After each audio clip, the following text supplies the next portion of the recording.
Tem um ditado na bioconstrução que diz que para uma casa de terra ser boa, ela precisa de boas botas e de um bom chapéu. Hoje eu vou contar para vocês a história das nossas botas. Olá pessoal, então estou aqui para fazer o vídeo sobre a fundação da nossa casa, como foi feita.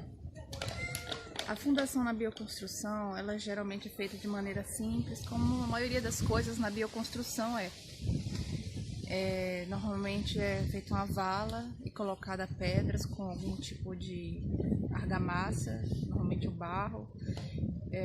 Às vezes se coloca uma tela para dar mais firmeza, às vezes uma lona para proteger a umidade ascendente, as paredes da umidade ascendente. No nosso caso, a gente não pôde fazer dessa forma, a gente teve que fazer uma fundação de uma forma tradicional, né? Primeiro porque o peso da casa, né? A casa, além de ter 2 pavimentos, ela é toda de Hiperadobe e no primeiro pavimento, que é aqui, as paredes são de 50 centímetros, então é um verdadeiro, são toneladas de parede, né? Na verdade é isso. E além disso, o nosso terreno, na época na cidade, eu moro no litoral do Piauí, em Parnaíba, na nossa cidade não tinha um profissional que fizesse o teste do solo, né, para saber com certeza qual a proporção de sílica, etc. Mas a gente sabia de ouvir falar que os terrenos aqui da cidade são muito arenosos, né? A gente pode confirmar isso empiricamente, quando a gente cavou, era areia, areia, areia, a gente não achou nenhum torrão de barro. E o terreno ganhando a vala tinha cerca de 1 metro. E enchemos essa vala com pissarra, que é uma espécie de barro muito dura, né? Ela é usada para colocar em estradas onde passa caminhão.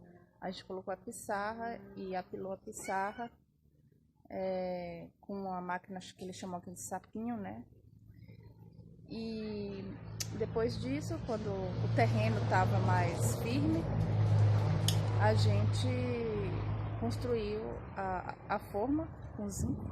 E dentro dessa forma foi colocado o concreto ciclópico, né? Que era uma mistura de barro, cimento, pedras e vibrado para ele poder ficar bem homogêneo.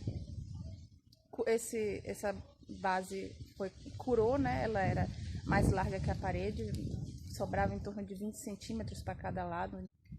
Então, em cima da fundação, a gente construiu as paredes. Aqui dá para ver, ó, um pedaço da fundação e as 2 primeiras fiadas, que foram construídas com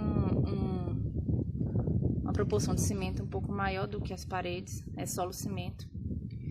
As 2 primeiras, e nós revestimos com essa espécie de piche. Aqui dá para ver a tela do Hiperadobe, para poder proteger da umidade ascendente, das chuvas. E agora a gente está revestindo essa base com cerâmica, né, com mosaico. Então tá aí uma base bem protegida. Mesmo em locais que são ditos secos, né, como aqui no Piauí, você pode ter eventos em que a água seja muito volume, né? Por exemplo, aqui a gente tem 6 meses sem uma gota de chuva e 6 meses praticamente chovendo todos os dias, chuvas fortes. Vocês estão vendo esse verde, esse escuro aqui na base da parede? Isso é limo, é lembrança do inverno.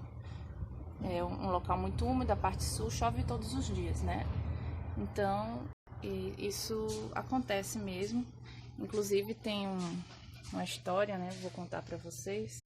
A história é que teve um inverno que deu uma chuva muito forte, choveu a quantidade que chove em um mês, assim, choveu numa noite. E nós tivemos o terreno completamente alagado. Ele alagou assim até o joelho, até a perna, em alguns lugares do terreno, né? E o terreno ficou completamente alagado. A água era tanta que não tinha mais vazão, borbulhava assim o terreno. E demoraram algumas horas para poder a água se esvair, né? A terra absorver a água e ela se esvair. Aquilo ali não tinha como prever, foi uma exceção, mas foi uma exceção que poderia ter colocado a estrutura da casa em risco se a gente não tivesse feito uma fundação muito segura, né? Porque a casa, como eu já falei, a casa é muito pesada e o terreno tem uma movimentação, uma tendência a se movimentar por ser arenoso. Então, aquela noite eu levantei as mãos para o céu e dei graças a Deus de a gente ter feito uma fundação tradicional, de a gente ter consultado um engenheiro, porque sozinhos a gente nunca conseguiria. A gente consultou um engenheiro para fazer essa parte da fundação. A casa foi responsabilidade do Biohabitat, mas a parte da fundação, eles mesmos sugeriram que a gente contratasse um engenheiro. E deu certo, não aconteceu nada com a casa. Nenhuma rachadura, nem sonhou em ficar úmida as paredes, porque a fundação, as botas estavam muito boas. Então, pessoal, é isso aí. Essa é a história da nossa fundação.